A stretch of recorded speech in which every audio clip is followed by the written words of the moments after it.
राजकुमारी को सांप के चंगुल से मुक्त कराने के लिए लखन बेसब्री से रात्रि के आने का इंतजार कर रहा था।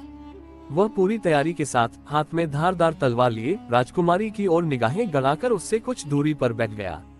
जैसे ही राजमहल के घड़े ने रात के 12 बजे का घंटा बजाया, राजकुमारी के मुख से एक जोरदार फुफकार के साथ भयानक सांप बाहर निकला। लखन उसकी प्रतीक्षा में पहले से तैयार था। उसने बिना देर किए अपनी तलवार से इतना तेज वार किया कि सांप तुरंत 2 टुकड़ों में बंटकर जमीन पर बिखर गया। लखन ने बिना समय गंवाए सांप के दोनों टुकड़ों को उठाया और उन्हें रेत से भरी एक बाल्टी में दबा दिया।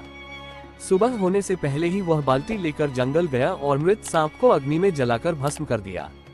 इसके बाद लखन राजमहल लौट आया। तब तक सुबह होने में थोड़ी ही देर बाकी थी। लखन ने राजकुमारी चंद्रकला को जगाया। हमेशा अचेत अवस्था में रहने वाली राजकुमारी तुरंत उठकर बैठ गई, क्योंकि अब उसके अंदर से वह शापित सर्प निकल चुका था और उसका प्रभाव भी समाप्त हो चुका था। राजकुमारी ने जब आंखें खोली तो वह हैरान रह गई। उसे ऐसा लग रहा था जैसे वह कई वर्षों से सोई हुई थी। जब लखन ने उसका हालचाल पूछा तो चंद्रकला ने स्वयं को बिल्कुल ठीक बताया। उधर राजा भी पूरी रात सो नहीं सका था। उसे बस सुबह का इंतजार था।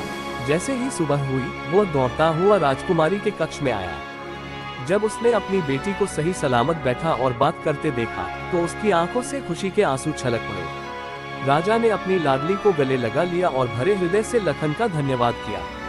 अपनी शर्त के अनुसार उसने राजकुमारी चंद्रकला का विवाह लखन से कर दिया। राजा ने लखन को अपना आधा राज्य देना चाहा, लेकिन लखन ने राज्य लेने से मना कर दिया। इतना स्वाभिमानी दामाद पाकर राजा चंद्रसेन खुशी से फूला नहीं समाया। उसने ढेर सारा धन देकर अपनी बेटी को लखन के साथ विदा कर दिया। लखन जब चंद्रकला को लेकर अपनी उज्जैन नगरी पहुंचा तो उसकी भाभी समेत पूरे परिवार ने उनका भव्य स्वागत किया। लखन और चंद्रकला खुशी खुशी साथ रहने लगे। कुछ ही दिन बाद उज्जैन नगर में एक भव्य समारोह आयोजित हुआ। राजकुमारी चंद्रकला भी अपनी भाभी के साथ यह समारोह देखने गई। तभी दूसरी ओर से एक भयानक दैत्य दंभिकासुर नगर में घुस आया।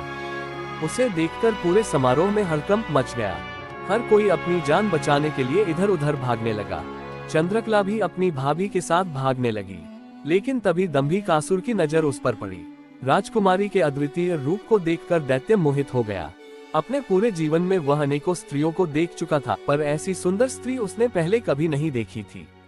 पलक झपकते ही उसने चंद्रकला को उठा लिया और उड़ते हुए राज्य के बाहर स्थित अपनी अंधेरी गुफा में ले गया।